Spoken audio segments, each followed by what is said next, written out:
There are moments in life when God calls us to trust Him completely, even when what He asks seems impossible. This is the story of Abraham's obedience, a test of faith that would forever echo through generations.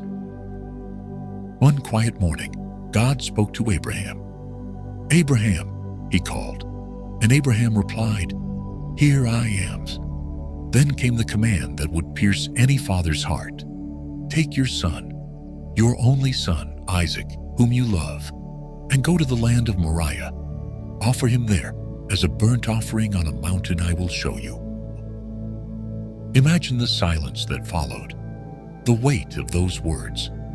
The very son Abraham had waited for his whole life, the promise of God Himself, now to be offered back to God.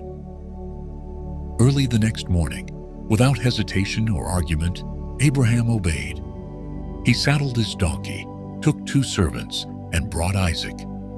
With wood for the offering, they began their long, silent journey to the place God had chosen.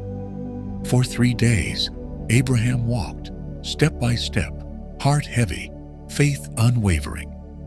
He could see the mountain from afar. And when they finally reached its foot, he turned to his servants and said, "Stay here with the donkey.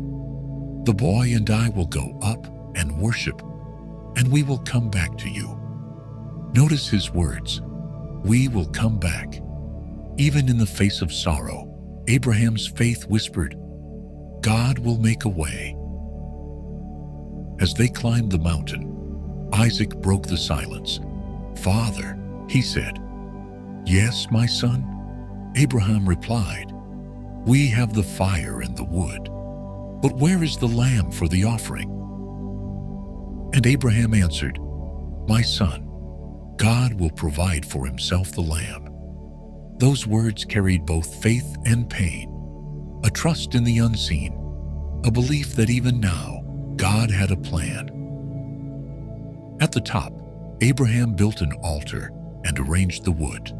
Then, with trembling hands, he bound his beloved son, Isaac, and laid him on the altar. The air was still. The knife was raised. And just as Abraham was about to obey the command fully, "Abraham, Abraham." "Here I am," he answered. "Do not lay your hand on the boy," said the angel of the Lord. "For now I know that you fear God, because you have not withheld your son, your only son, from me." Then Abraham looked up and saw a ram caught by its horns in a nearby thicket.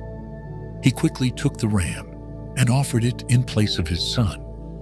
And Abraham named that place, "The Lord will provide." To this day it's said, "On the mountain of the Lord it will be provided." Then the angel of the Lord called again and said, "Because you have done this and not withheld your only son, I will bless you greatly. Your descendants will be as countless as the stars in the sky and the sand on the shore. And through your seed, all nations on earth will be blessed, because you obeyed me." Abraham's test became his testimony. His obedience became the foundation of faith. Sometimes God asks us to lay something precious on the altar, a dream, a relationship, a plan we hold dear. But like Abraham, when we trust God completely, we discover that He never truly takes. He provides. The same God who provided the ram on Mount Moriah later provided His own Son, the Lamb of God, for the salvation of the world. So when your faith is tested, remember Abraham. Remember that on the mountain of the Lord, provision will always be made. This is the story of Abraham's obedience, a story of faith, trust, and the unfailing provision of God.